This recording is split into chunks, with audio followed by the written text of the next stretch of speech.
Hey, welcome to Caching in the Northwest. You know, this is the podcast from the birthplace of geocaching right here in the great Pacific Northwest. Now, it's 9 p.m.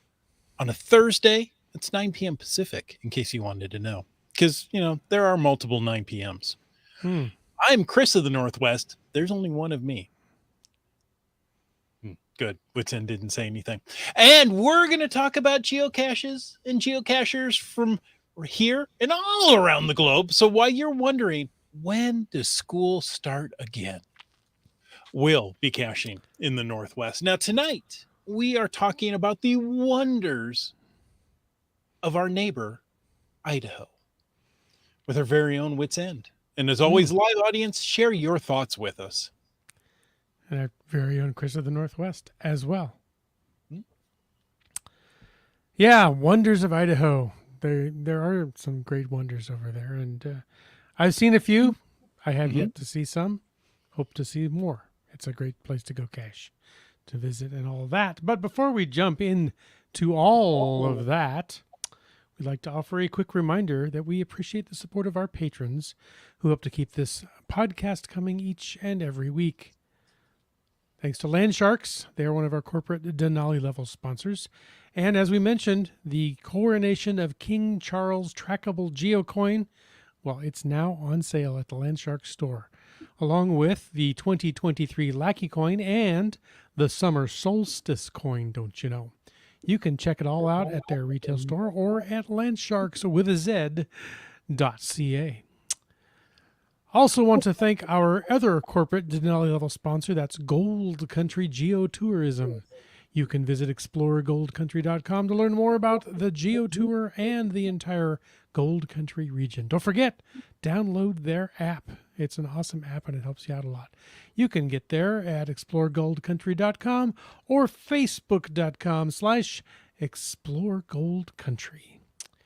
If anybody else would want to know more about supporting the show, well, head over to the cachingnw.com website, and somewhere, I don't know, up, down, left, or right, there's a Patreon link. Click on it and you'll find out everything you want to know. Everything you wanted to know and more. Like, what is a glow? What is a glow? Well, a glow is a geocaching log of the week. Thank you for asking, by the way. Whether you read it or whether you wrote it, we want to hear about it because great logs simply make geocaching better. Now, you can send an email or a recording right there from your smartphone. Some phones are smarter than others. To feedback@cachingnw.com. You can also call into 253-693-TFTC and show us just how you glow. I think some smartphones are smarter than I am even. It's true. But hey, you answered really quickly there. You could have hesitated a little bit. I wasn't supposed to agree with that, was I? All right. Well, hey, the glow, as we've mentioned many a time, was an idea brought to us by Doramore. And this glow here tonight was brought to us by Doramore. Sensing a theme? Yes. Yeah, I think you can write all the glows from now on. She wrote and offered a glow and said, I'd like to offer my June 27th log from GC8 Hotel Tango Zulu Whiskey. It's a cache called The Great Trail WPG Adventure Lab bonus cache. So let's see what she has to say. She says, about 10 years ago, I set a personal goal. I wanted to find at least one geocache on the Trans-Canada Trail in all 10 provinces. The West Coast, well, that was easy. That's where I live. The Maritimes were easy. That's where I'm from, and I visit there fairly often. Newfoundland was a special trip. I'd never been, and was happy to finally get there in 2016. Eastern Ontario and Quebec were added to an extended East Coast road trip in 2018. That just left the prairies. Well, wildfires put an end to one planned trip to Alberta 6 years ago. Life got in the way of the next one, as it does. Then COVID hit. This May, Marty TCM and I finally made it to Alberta, and we ducked into southwest Saskatchewan as well, just for a cache on a tiny sliver of the TCT in a town called East End. That just left the middle province. When Peppermint Patty 53 said she was thinking of going to Manitoba to get it on her caching map, I scoured the TCT website to see where the Great Trail went through the province. Well, what do you know? It runs right along the river in downtown Winnipeg. I invited myself along. We booked some cheap flights, figured out the Winnipeg Transit app, got accommodations near the river, and started looking at the caching map. And that's when I stumbled across this bonus cache for an adventure lab featuring the TCT. Sounds like a match made in heaven. We arrived Saturday evening and got one of the adventure lab stages right away. Mission accomplished. We puttered around on Sunday, finding more caches along the river near the forks. Monday, we went to Assiniboine Park and got a couple more there. I probably mangled that. Cinnabon Park? Yeah. There's No. a Cinnabon Park there? Okay. We met Blue Mountain Chick at an event Monday night, and she contacted me this morning with a very generous offer to take us caching with her for a few hours before dropping us off at the airport in the afternoon. I told her I had 2 last stops I had to make, the last stage of the Adventure Lab and this bonus cache.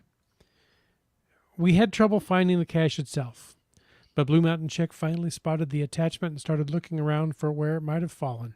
Success! Oh. We signed in, replaced the cache, and I couldn't stop smiling for the rest of the day. What a perfect ending to a 10-year-long quest. Thank you for putting out this very special Adventure Lab and bonus cache. Now we need to set a new goal. I guess it's time to start looking at the Northern Territories. Cheers. The ones that don't attach to the TCT?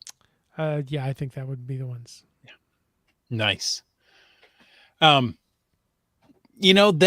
just, it's fabulous that she did it. Yeah. I think, I look at it and she put all this trip onto one cache and she almost didn't find it. And that would have been terrible. Yeah, that would have been very frustrating indeed. So anyway, I know Dora Moore would have planned ahead and had a backup. I'm sure.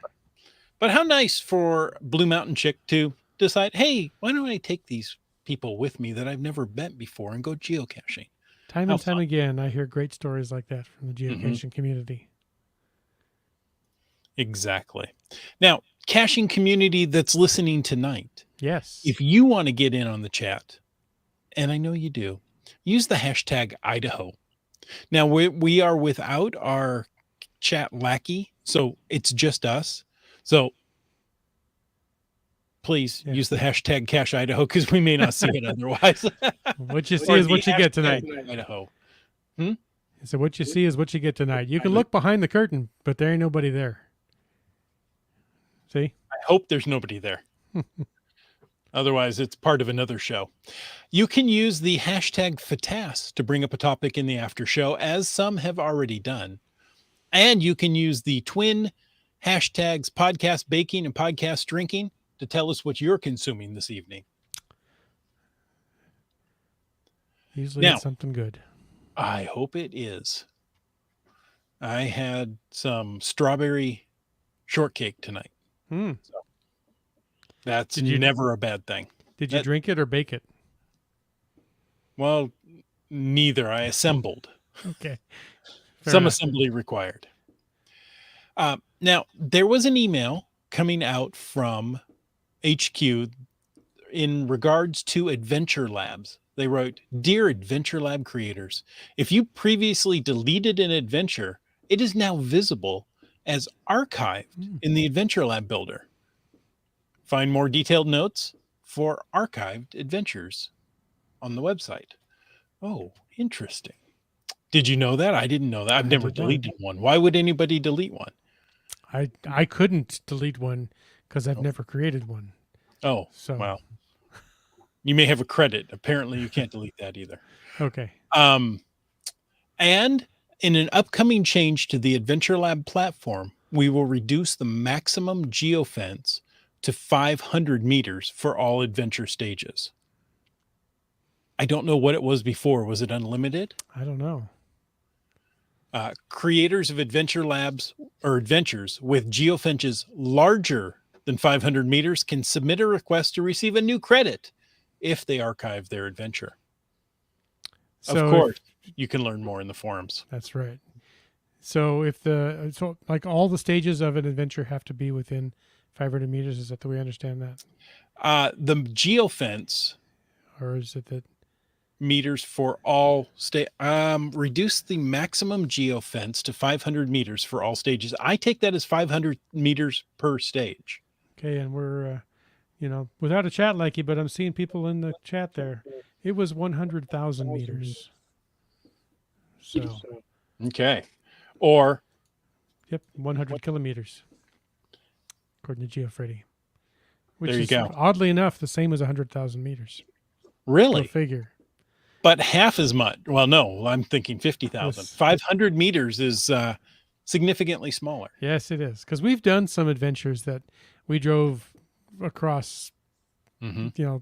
the extent of the county there before. 20 minutes driving just to get to stages. So that will significantly change. And the fact that they said they could submit a request to receive a new if they archive their adventure. Okay, so it's Right. not like they're going to just eliminate adventures that are spread farther. That if you choose to archive it, you can get new credit. So that's interesting. For those who are metrically challenged, Hmm. like myself, 500 meters is 0.31 miles, so a third of a mile. There you go. So that will change many things, right? Yes, I mean, it will. if you're in an area that doesn't have good cell reception, you could have set that geofence quite wide to allow you to answer the question when you could, get to this thing and then drive out to a I'm coming up with the words. Going out to cell signal and answering it. Hmm. Now, that's not necessarily needed because they have changed it. Once that cell phone enters into that geofence, you can answer that stage at any time. Okay. So, Starcacher says this will remove most of the AL GeoArts. Yeah. I didn't know there were don't GeoArts know. for ALs. Wet Coaster says we completed 2 ALs at Heathrow Airport last month. Probably can't do them from the hotel anymore. Yeah. I was thinking of the big geocaching events last summer, where there were there were a couple of adventures that you could do from wherever in the event. Right. Yeah. So I could sit at the podcast booth, answer the questions to the AL stages and get them from however far away it was. Okay. The Tri-Cities had 4 adventure labs where the starting points were all right there at the event, but the stages were all throughout the cities. So that should be fine, though. Okay. It's the geofence. The way I'm reading it is the geofence per stage. So you've got to be within a third of a mile of each stage in order to answer it. The stages, I think, can still be as far apart as you want them to be. Okay, then I was misunderstanding it earlier. That makes more sense. That's how I read it. Okay. I don't know. Well, you know what? Let's ask that question and get an answer. I bet you could learn more in the forums. Oh, yeah. I'm afraid to go to the forums. And by the way, Sirius 98's got a pork tenderloin with strawberry balsamic vinaigrette glaze in the podcast baking world, and I'm getting hungry. I'll be over there after the podcast. I don't know if he knows that yet. I hope he's listening. Hope he made some extra. All right. Well, you can go ahead. GSM times 2 has a document on how to do non-sequential ALs without a data connection, and we've talked to him about that. And yeah, good tips there. Really good information. So go look at the previous episode, and you can look at this bit.ly link right here. All right. There you go. Okay. What other emails came from HQ this week? Well, geocaching also wants you to know about the 5 essential things, according to geocaching.com. You could make your 5 essential things in a different context and it'd be completely different. But as far as geocaching.com is concerned, one of those 5. For some people, it would be. Okay. But geocaching.com says the 5 essential things are, well, the geocaching app to start with. Got to find the geocaches somewhere, so get the geocaching app. You need a writing utensil so that you can sign the log once you find the geocache. It's helpful to have water and snacks. That's number 3. Number 4 is comfortable shoes and clothing. And number 5 is items to trade. Because, you're not supposed to take something unless you leave something. That's right. Just saying. Unless it's a travel bug, and that's different. So, yeah, get out there and, be comfortable, bring some snacks, have a good time, trade some items, find where the caches is with your app, and then sign that log sheet. Where the caches is. That's right. Where the kids at. That's what I heard. Okay. I know what you said, but I know what I heard. Hey, you and I got together this weekend, and I was able to finish the Tri-Cities GeoCoin Challenge in the nick of time. Yeah, I vaguely remember a little that. help from you. Well, I did provide some vehicular transportation for a stage or two. And yeah, it was good to see you in person. That was fun. You had your crayon. You were prepped and ready to do all the 20 rubbings that you needed to do and Adventure Labs, and I turned it in for you. So thank you. You should be on the list. The deadline was 5 p.m. on the 5th of July. So if you have not completed the 2023 Tri-Cities GeoCoin Challenge that we've talked about now for several weeks, sorry, but you're probably not going to get a coin unless you have made some prior arrangements with somebody. I don't know, but we're making another order, and that was the deadline. You can still come over and do some caching. There's some great caching in the Tri-Cities. They're still there, and they're fabulous. Yeah. So. I have to say, it took longer than I thought. We came in. What did we get into the Tri-Cities about 10 o'clock on a Saturday? Mm-hmm. Sounds like a song. It'd be 9 o'clock on a Saturday. Yeah, regular crowd shuffles in. And we hit them pretty hard and hot and heavy there for a minute because it was hot. Yeah. Then we took a break for lunch and never regained that same speed. Yeah. So the moral of the story there is don't stop for lunch. Yeah, exactly. What did we get done by 5 or so? Yeah, somewhere in there. 4:30, 5 o'clock. Yeah. And then I knew the Chamber of Commerce would be closed, so I asked a friend who happens to be in the area. Yeah. And on the podcast tonight, if he could turn in my sheet for me on Monday morning. That was fun. Had a nice chat with Jen. Gave her your sheet. It was all good. Thank you. Now, we're supposed to be talking about Idaho. Idaho. I love Idaho. When I think of Idaho, one of the first things that comes to mind is Craters of the Moon. And we're going to talk about that. That's pretty cool. But the second thing, nothing to do with, great inspirational things to see. But the second one is Evel Knievel. Well, yeah. I guess he was kind of inspiring because I still remember him. There are people that were very inspired by Evel Knievel. Mm-hmm. When most people think of Evel Knievel, they think of the Caesar's fountains in Las Vegas and that horrific crash that gets played over and over and over again. In slow motion. Yeah. When you just watch his, body bounce around like a jelly donut. But the connection to Idaho and Evel Knievel, if you're of a certain age to remember it, I do. He attempted to jump over the Snake River Canyon near Twin Falls, Idaho. The jump was known as the, oddly enough, Snake River Canyon jump. Really, he wasn't the most creative guy. No. The Snake River does wind its way from Idaho through Washington, ends right here in the Tri-Cities. Speaking of that, where the Tri-Cities... I didn't know it came into the Tri-Cities. Yeah, it comes in over right by Sacagawea State Park over to the east. Okay. Joins the Columbia. So we're the land of the Tri-Cities and the land of the Tri-Rivers. But over there, it's in Idaho, Twin Falls. So this was September 8th, 1974. Anybody remember that? I remember that. I remember watching it on TV. He created designed a special rocket-powered motorcycle. So he didn't go to the craters of the moon with it, but he tried to jump the canyon. It was the Sky Cycle X2. Ooh. I don't know what happened to X1, but there it was. The canyon over there, it's a very deep gorge that the Snake River has carved in the terrain, and it says its rugged terrain made it an audacious and challenging location for such a daring stunt.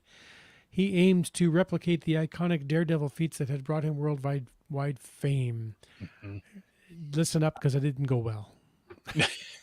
I remember the huge ramp he built. Yeah. And It was extremely steep.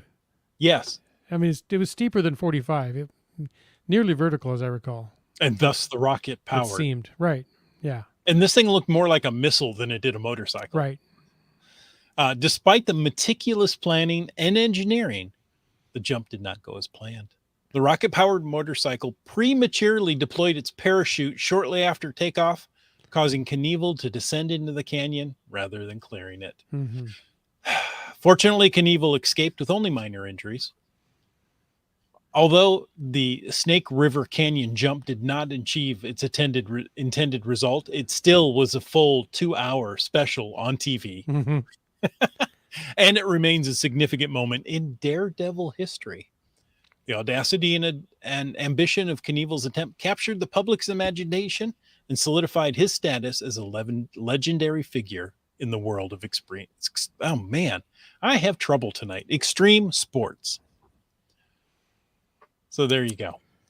Yeah, I'd be willing to bet you could probably find almost all of that footage online, YouTube, Yeah. and everything nowadays. Dang And parachute. You probably don't have to spend all 2 hours of anticipation to watch the failed launch. No, that was before, VCRs. Oh, Maybe yeah. there was a VCR. Yeah, you but had to watch it before live. we had one. Or you saw the film at 11. Yeah, that's it. Oh, nice. Hey, let's talk about Idaho. Other than Evel Knievel, I'm sure there's a geocache near where he launched. Because why wouldn't there be? Right. But I thought if you're going to go to Idaho, you should make Boise your base. Yeah. And you can take several adventurous day trips from there. Now, my question to you and to you, live audience, is it Boise or is it Boise? How do you pronounce it? Yes. I've always said Boise. I've gone to the Z route myself, Boise. Yeah, that's how I heard it. It's probably like bois or something French, but who knows?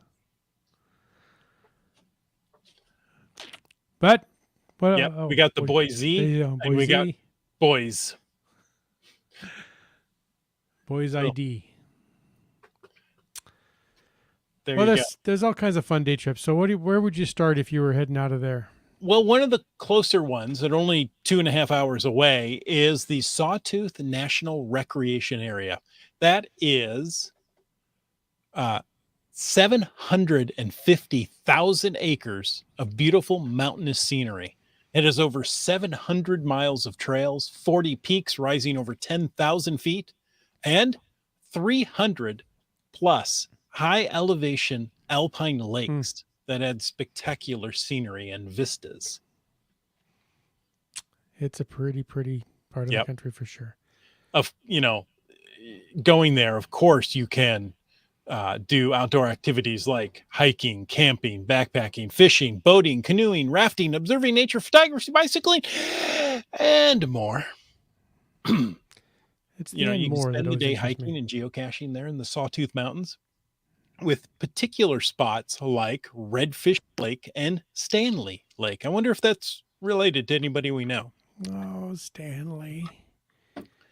Yeah, there are thousands of geocaches in that area, I'm sure, and we will list all of them right now. No, we won't. But there's some great ones out there. If you want to go just a little farther out, so a 3-hour drive, it's approximately 180 miles, you wind up at the City of Rocks National Reserve. I wasn't familiar with that, but the emigrants of the California Trail described the rocks there in vivid detail as a city of tall spires, steeple rocks, and the silent city. Today, City. this backcountry byway attracts rock climbers, campers, hikers, hunters, and those with the spirit of adventure. There's inspirational scenery, exceptional opportunities for geologic study, and remnants of the Old West just awaiting your discovery. Ooh. Now I want to go. Yeah. You know, when I mentioned Idaho a few moments back. Yes, you did. I remember. Oh, thank you. Hold on. This is very interesting from CRS 98. Hmm. My wife and I both grew up in Idaho, though in different parts of the state. She says Boise, and I say Boise. That's interesting. You know, maybe we can get some marital counseling to get this family together, but that's okay. I thought that was funny, though. They Yeah. both grew up in Idaho and they say it differently. So I don't feel so bad. We can agree to disagree, right? That's right. When I think of Idaho, I think of Craters of the Moon. It's Craters of the Moon National Monument and Preserve. That's the full name. Yeah, it's a unique place for sure. So picture yourself standing amidst a surreal landscape surrounded by ancient volcanic formation and vast fields of hardened lava. Craters of the Moon offers an otherworldly experience that is sure to leave you in awe, like stepping onto the surface of another planet. You know, kind of like the moon. They give it away. It's right there in the title. Or Vulcan. But you don't have to leave Earth. Now, this Craters of the Moon covers about 600 square miles. That's 1,600 square kilometers. It consists of vast lava fields, cinder cones, spatter cones, lava tubes, and other volcanic features. The area is formed by a series of volcanic eruptions that occurred between 15,000 and 2,000 years ago. As you explore this unique volcanic wonderland, you'll encounter the towering cinder cones, lava flows, including the Great Rift, which stretches for more than 50 miles, 80 kilometers, across the preserve. Be sure to venture into the underground lava tubes. That's my favorite. You can descend into the darkness, guided only by your flashlight as you walk through these natural tunnels formed by molten lava. They were formed when the fast-flowing lava cooled and solidified, while the molten lava inside continued to flow and eventually drained out, leaving behind hollow tubes. Visitors can explore some of these lava tube caves, such as the popular Indian Tunnel, Dewdrop Cave, and the Boy Scout Cave. Yeah, I drove across that area. Gosh, it's been 15 plus years ago now, and all I remember is that we had no cell coverage out there at all. Mm-hmm. Really did, and it is a very surreal landscape. It does really feel like you've left the planet and gone to the moon. Yeah, yeah, it changes there almost in an instant. Yeah, you know, boom, you're in a different, yeah, I don't know, biosphere, sure. biodome. I don't know the word I'm looking for. I don't recall ever being in a place that felt quite so otherworldly and so desolate. But then all of a sudden you'll discover that there's plants and animal life just abounding there when it seems like I don't know how they could survive. There's, delicate wildflowers, sagebrush, all kinds of things that seem to thrive there. So you might find coyote. I don't know if it's coyotes or coyotes. This is like the Boise thing. Pronghorn antelope, and there are some fascinating bats that call the place home. One of the remarkable aspects, though, is its preservation as a national monument and preserved. It gained national attention in the early 20th century when it became a focus of preservation efforts by President Calvin Coolidge. He establishes a national monument in 1924. Wow, centennial coming up, to protect its unique geological features and showcase the volcanic history of the region. So you can hike there, you can drive there, you can do ranger-led programs. There's all kinds of stuff. And whether you're a seasoned geology enthusiast, like some people we might know, or just an adventurer at heart, it's truly a destination that will cause your sense of wonder to erupt. Mm-hmm. I know that. It says so right there in the show notes. Yeah, you can walk amidst the remnants of ancient volcanic eruptions and be humbled by the resilience of life in the face of adversity. Life always finds a way. I think I remember that from Doesn't a it though? movie. Yeah. So check it out. Take a trip there. Prepare to be mesmerized and to feel a sense of connection to the Earth's fiery past and appreciate the importance of preserving extraordinary natural wonders for generations to come. I'm glad that they decided to preserve all that. Very cool. GSM Geologic times two formation. says geologic formation is the word I'm looking for. It's actually 2 words, but Oh, GeoFreddy says hotspot volcanoes sounds oh, awesome. There's yeah. sure to be many virtuals. Good Yeah, Wi-Fi not reception. not so many regular caches there because it's hot and everything. Yeah. Yeah. And it's a national monument. I don't know if they're even allowed. That's right. But CRS98 says some of the lava fields are only 1500 Hmm. years old near Blackfoot. Hell's Half Acre, which we'll talk about in a bit, Okay. is where we used to eat breakfast with friends on Super Bowl Sunday. Wow. Sounds like the perfect opportunity. GSM times two says, I wonder if the lava flows in Hawaii are forming lava tunnels. There are some lava tunnels on Hawaii. I don't know There are some, if the but we current see lava flows or not. the flows on the surface Yeah. in Hawaii. So maybe not necessarily tunnels, maybe rivers or canyons. Now, if you're really up to exploring, maybe this isn't a day trip. Maybe this is somewhere where you go and then consider, coming back or changing your uh, port of departure. But Coeur d'Alene is another great city in Idaho. From Boise, it's about 400 miles. That's 7 hours of driving. That's quite a trip. But you'll be able to explore caches along the waterfront. Go to Tubbs Hill. Yeah. Tubbs Hill is important. We'll talk about that in a bit. I've cached there. Oh, have you now? Yeah. And of course, they have some great parks. Yeah. One point of interest that I find interesting is, well, that's why I said it, is Silverwood Theme Park and Water Park. They have 8 coasters and dozens of other rides along with the water parks. The one coaster that I still have yet to ride there, or that I want to and I haven't ridden, is a steel roller coaster relocated from Knott's Berry Farm in 1990. The corkscrew first opened in 1975 at Knott's Berry Farm and achieved 2 things of historical significance.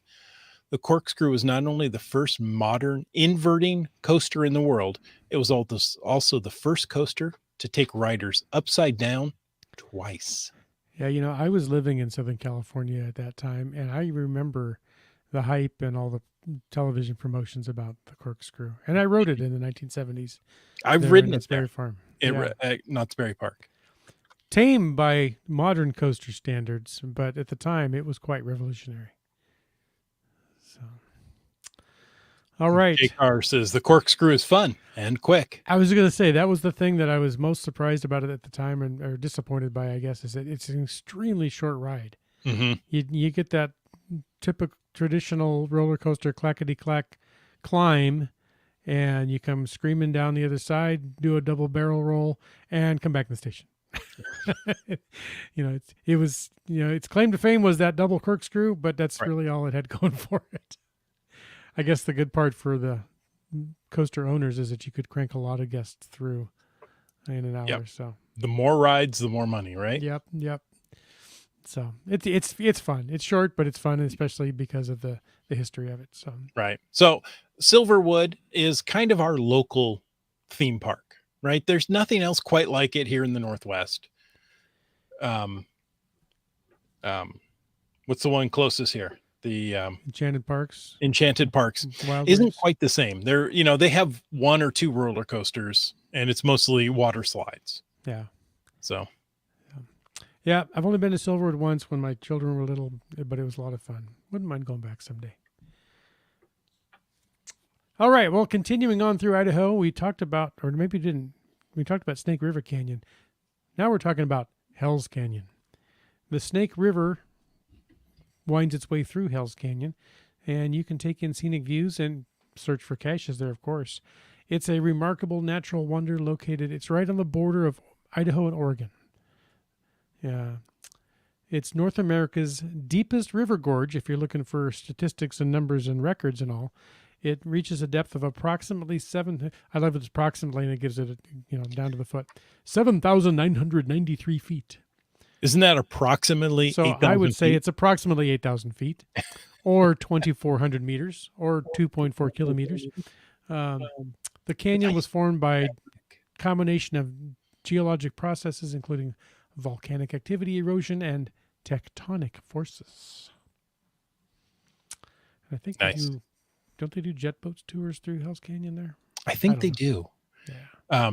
You can stand on the edge of the colossal gorge surrounded by towering cliffs that seem to stretch endlessly into the sky. Hell's Canyon is located on the border of Idaho and Oregon. Not only is it the deepest river gorge in North America, it's also a place of breathtaking beauty and untamed wilderness. As you peer into the abyss, you'll witness the powerful forces of nature that carved this immense canyon over millions of years. The Snake River, with its relentless flow, has sculpted the rugged landscape. But it's not just about the sheer magnitude, it's a place of contrasts. From the roaring rapids that crash against the canyon walls, which I don't know if I want to go whitewater rafting down the Snake River in Hell's Canyon. It's pretty extreme. Yeah. But there's also stretches of calm water. So that adventure and tranquility coexist here. For thrill seekers, Hell Canyons offers whitewater rafting and kayaking. You can navigate through swirling rapids, feel the spray of the river on your face, and witness the raw power of the Snake River firsthand. For those seeking a quieter adventure, that may be me now. The canyon's hiking trails will lead you to breathtaking viewpoints that offer sweeping panoramas of the rugged terrain. As you hike along the rim, keep your eyes peeled for the diverse wildlife, from the majestic bighorn sheep to soaring eagles. It's better than soaring sheep and bighorn. Bighorn eagles, yeah. GSM times 2 is deeper than the Grand Canyon. Impressive. It is an impressive canyon. Yeah. There are some things in Idaho that I didn't know the specs of, like Hell's Canyon, in that it's deeper. We're going to see another place here that's, bigger, has a bigger drop than another well-known attraction around the world. I'll have to check that out. It's just a sleepy little state with a panhandle up here in the Northwest, but it's holding a lot. Mm-hmm. Wrapping up Hell's Canyon here, it's not just a feast for the eyes. It is also steeped in cultural history. For centuries, Native American tribes like the Nez Perce and Shoshone Bannock have revered the sacred land. Later in the mid-19th century, settlers and miners arrived in the area in search of gold, silver, and other valuable minerals. Fast forward to the early 20th century, the construction of dams along the Snake River brought changes to Hell's Canyon.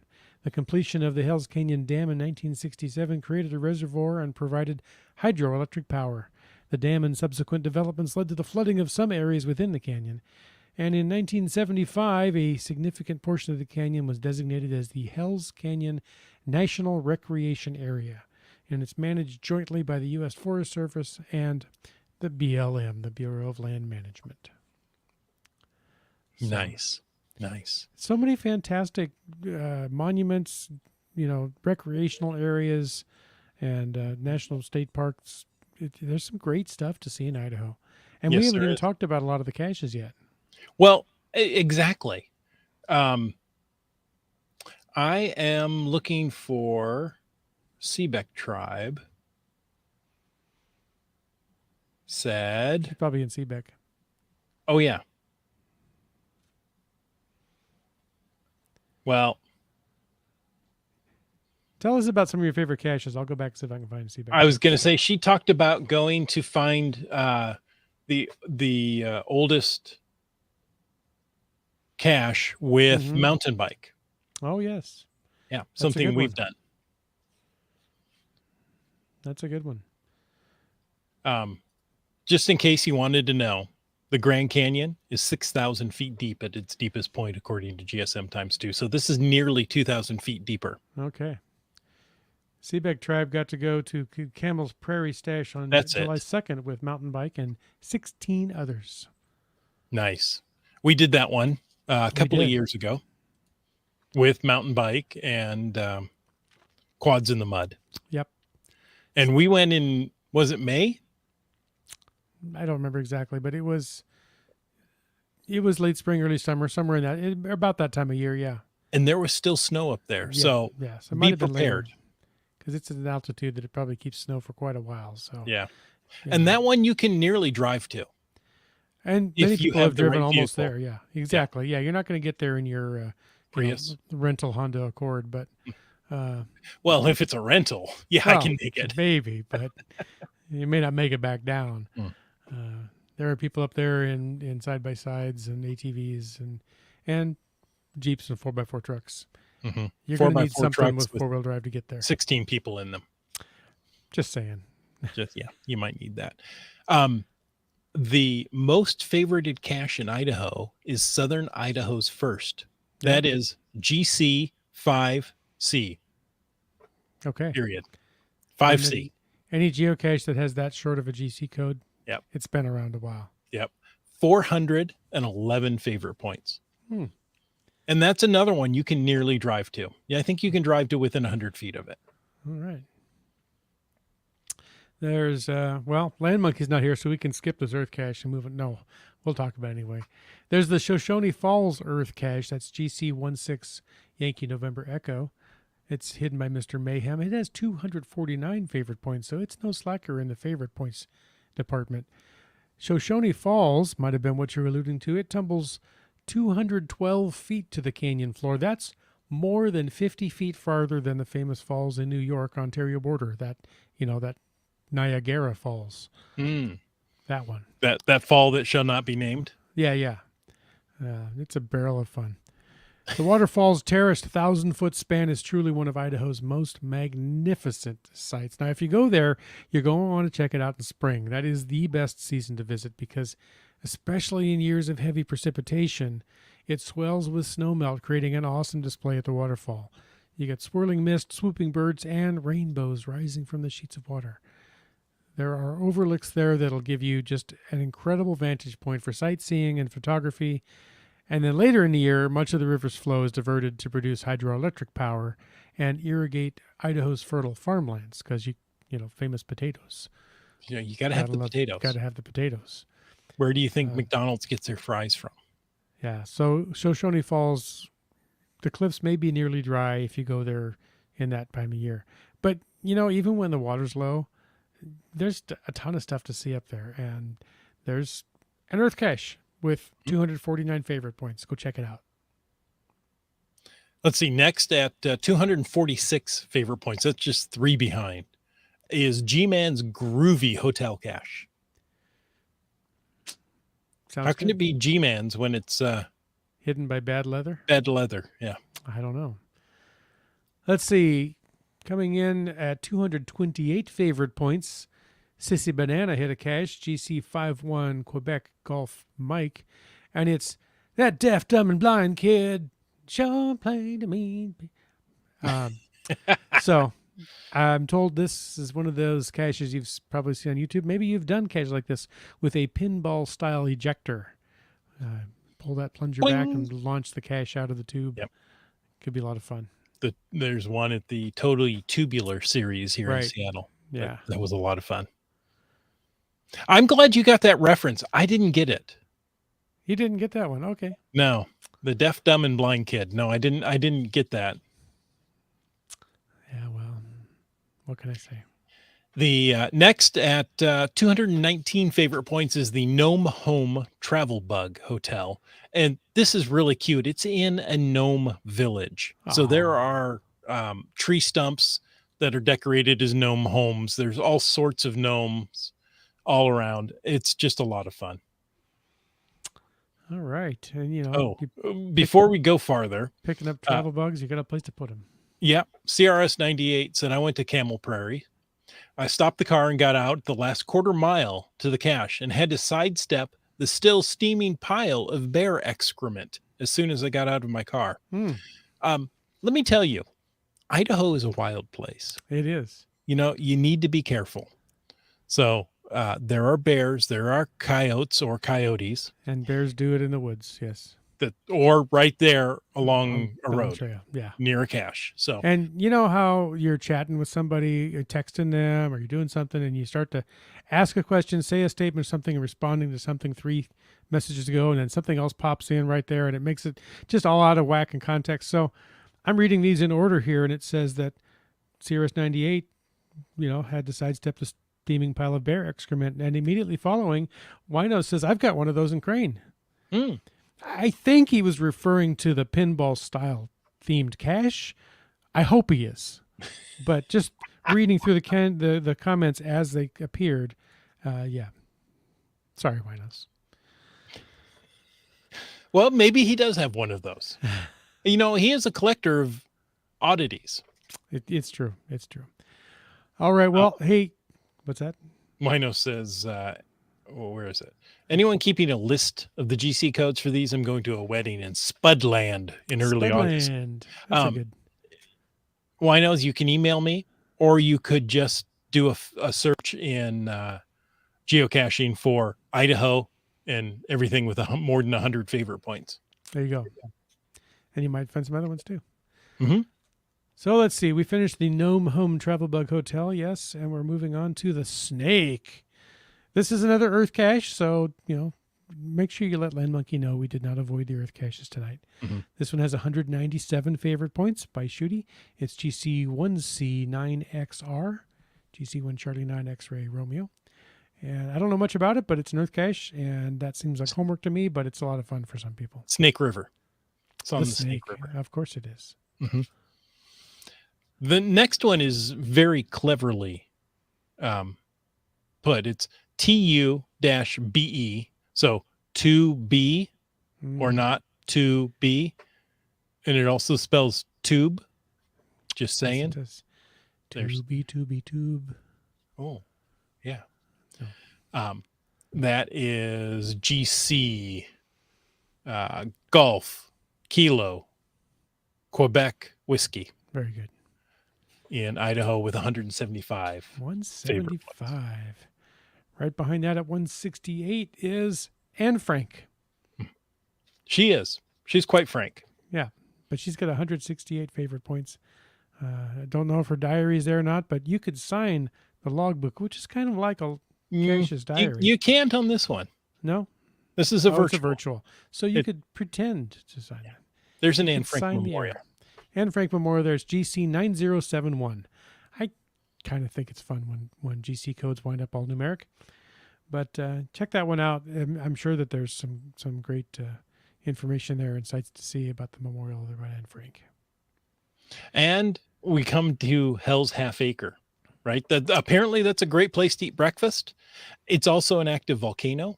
And that is GC1B. Beta. What is Z? GC13 Bravo Zulu 8. Bravo Zulu. I've got it in my head wrong. Bravo Zulu 8. Thank you. That's right in the middle of my username. So. Oh yeah, there you go. It's got 141 favorite points. That one does. All right. And if you're looking for a great address to go geocaching, why don't you jump over to 1000 Troll House Lane? Oh. Dragonfly Secret hid that. It's GC4 Romeo 895. It's almost all numeric, but not quite there. 152 favorite points. So good stuff there. I wish I had more time to learn all about these,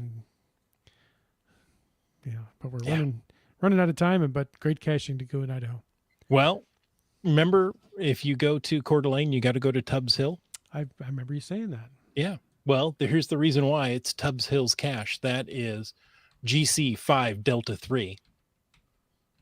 That's it. 3 characters by our good old friend Mountain Bike at 135 favorite points. He is a good guy. All right. Yeah. Tubbs Hill is right near the city there in Coeur d'Alene, and some great caching, hiking, and everything. Great scenes there. Now, we were talking about virtuals. Mm-hmm. This one, I don't know what it's all about, but it's called Freak Alley. More than just a virtual reward. Blue Canoe hit that one. 130 favorite points. Check that one out. GC7 Bravo 9 Golf 5. Um, I just want to say I don't think I'm going to go geocaching with CRS 98 in Idaho. Okay. He's the one that experienced the still steaming bear excrement, and he said for GC 27, also in Idaho, I had to dodge a moose twice and nearly got run over by an elk that were running away from something to me three Hmm. times. Yeah, I'm with you. I think maybe we'll just uh, politely decline that invite to go caching with him. No, I'm sure it'll be fine. I mean, what's the chance it's going to happen again, right? Yeah.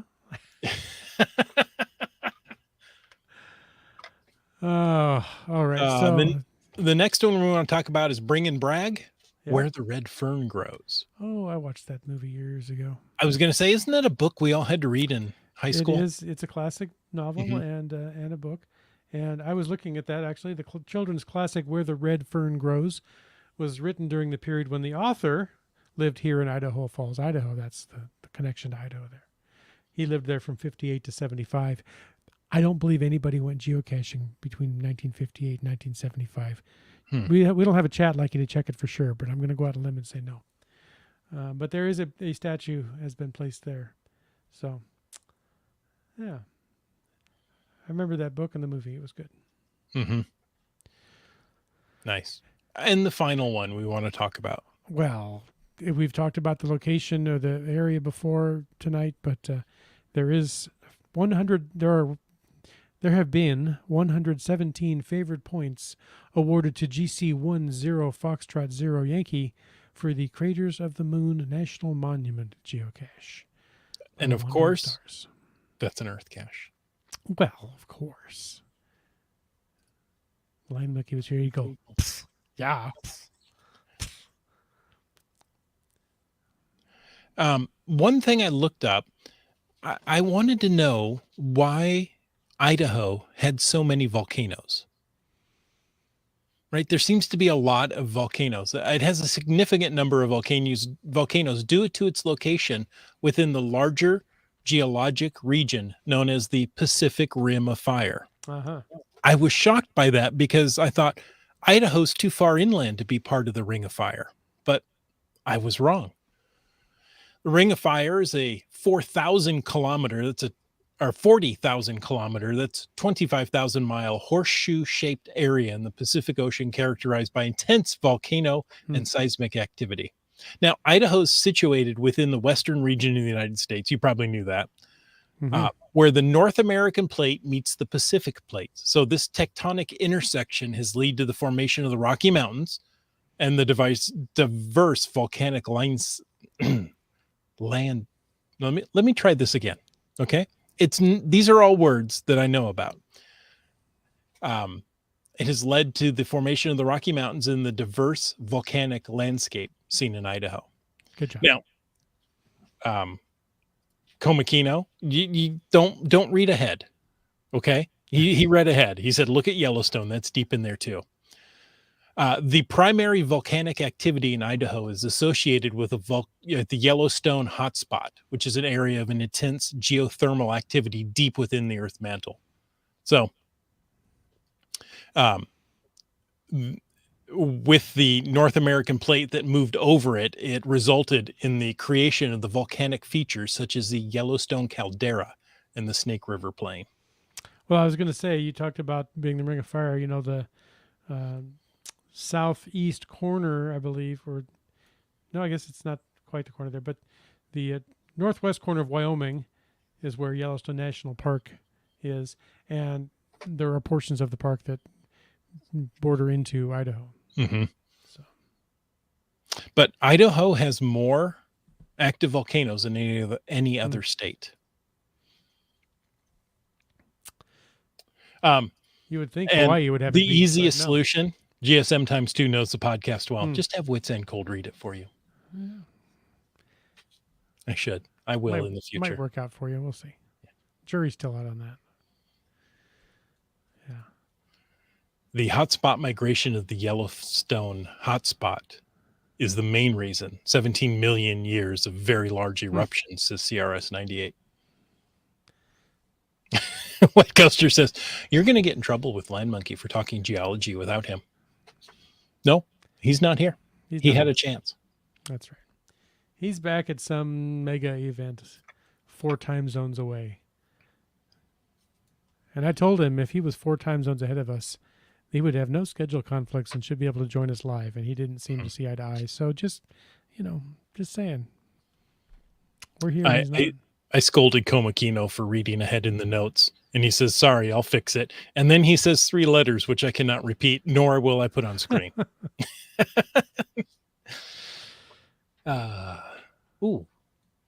Geo Freddy says subduction caused, I guess. Could be. That's a very good word. I tried to do that in math class and it didn't get me anywhere. No. Subducation. No. Yeah. Multiple addition. That's different.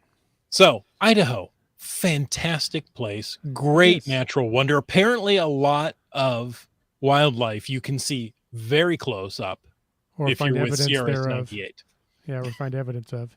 And that's almost everything we talked about is central to southern Idaho. We never even got up into, well, we did talk about the Camel Prairie Stash up there. Camel Prairie. Coeur d'Alene is kind of in the panhandle. Yeah, but one of my favorite portions of it is up there at Lake Pend Oreille and, all that stuff up there. It's just gorgeous. I really like that area.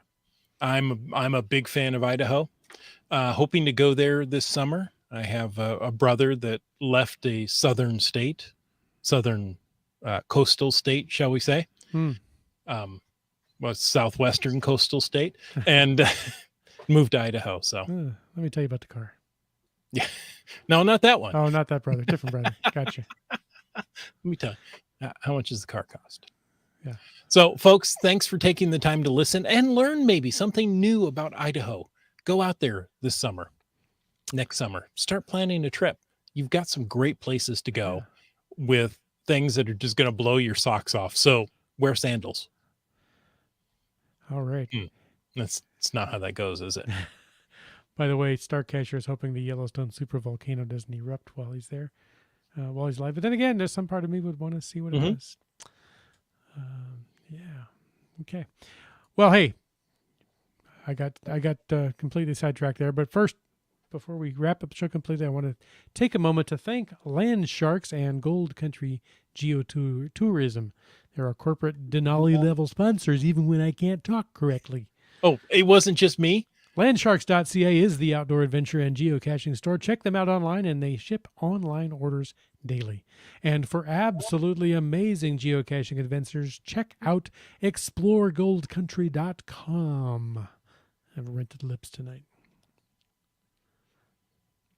And we want to thank our faithful Denali level supporters. That's Landsharks, Gold Country Geotourism, Team Squirrel, Groovy Owl, Cool Cow Cachers, and Cashly. If you want to know more about supporting the show, click the Patreon link somewhere on the geocaching.com a website. Or the cachingandw.com website.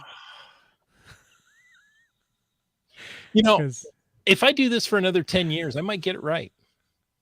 Just saying. Folks, I just want to prove that this is live and unscripted. Humans doing this. There's no AI involved because, otherwise they would get it right. Well, tell us about the patrons. Well, how about Skyhawker? How about Greenwords? And our newest patron, Mountain Bike, who happens to be from Idaho. Yes. Just saying. Thanks for joining us, Mountain Bike. Thanks for some great caches. How about just finding our way? How about Broncos fan for life? Kev MacD. Korsgat. Katie Quest. Ari, 5, 4, 3, 2, 1. I feel like a volcano should erupt after that. Oh, there you go. Wino Seattle. Flagman. The Camp Clan, who say howdy from Haines, Alaska. That says Fatas, but it just seemed appropriate right there. Doramore, founder of the Glow. Yeah, thanks for the glow tonight. Subway Mark. MC3 Cats. B Pendragon. Segehove. J-Car. Wet Coaster. GeoNav Pro. And Teus. GSM ×2. Just Carlo. HackerDoc. UDAC. Alarobrick. Geocaches. Gas Station Tuna. You talks to rocks. Seabeck Tribe. The encounter, the man to encounter wildlife, CRS 98. Kid Vegas 19. BC Rock Crawler. RAR 285. Limax. Genies. Trexer. Boomer 365. Team Noltex. Peach of Washington. M-Nerve. LG 9000. And Logwork. All right. Thanks to all of them.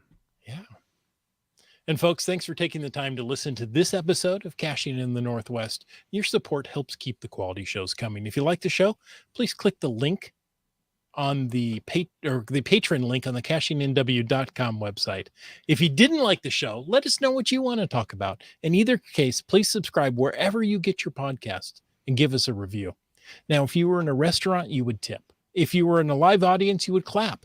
But since you're on a podcast, leave us a free, fast, fabulous, fantastic 5-star review. You can always call into 253-693-TFTC and leave us a comment, ask us a question, or send us Idaho potatoes any time of the day or night. And of course, you can send email at feedback@cachingnw.com. I worked hard on that one. Good for you. Join us every Thursday night at 9 p.m. Pacific for a live show and chat. The show is produced by Chris Umfenauer, Jim Paulwitz, Jay Kennedy, and Brian Lang. It's licensed under a Creative Commons Attribution 3.0 license, copyright 2023 by Chris Umfenauer. And folks, I ask you to stay tuned for The After Show. the after show. Let's see. Well, so when we started at 9 p.m., CRS98 says, what happened to the internet? Asking for a friend. I like that one. Comakino still has his Monte Cristo event set for this Saturday. Oh, that's Monte coming up Cristo quick. Meet and Greet number 4. That's Event Cache GC Alpha 9, November Juliet 7. Yes. If That's I a great focus, I hike. can do those. That's a great hike. We've done that. Oh, it's fantastic. And I would love to do it again. Unfortunately, I'm not going to be able to make it fit this weekend. But have a great time if you're going up there. Star Cacher wants to know how many are still streaking for the latest promotion. I've decided to put my clothes on and stop streaking. He, however, is at 4 days. So far. Yeah, so far. Still waiting for the 2-day streak souvenir. I was one of those not getting the accidentally ape souvenir.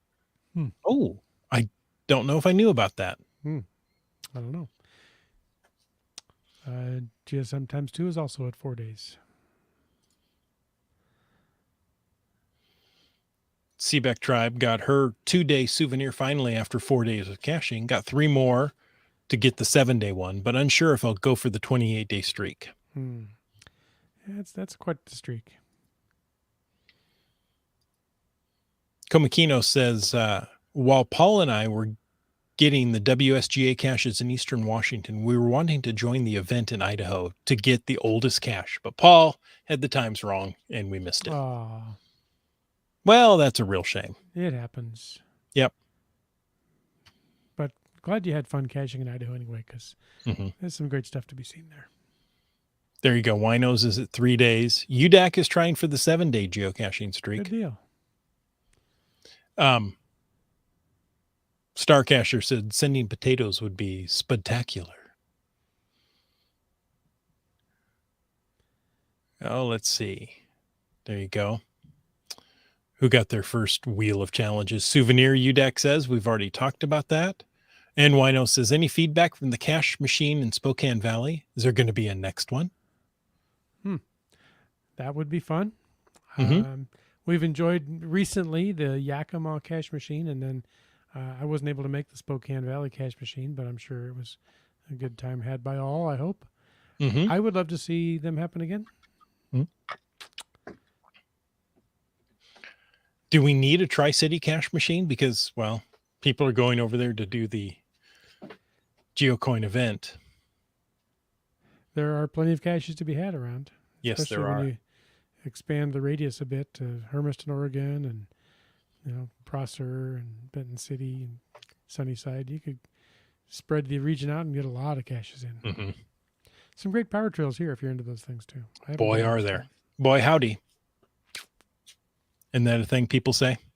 I'm sure they do. Mhm. You did. So, Oh, hey. yes. Okay. Folks, thank you so much for joining us. And until next week, get out and get caching in the North.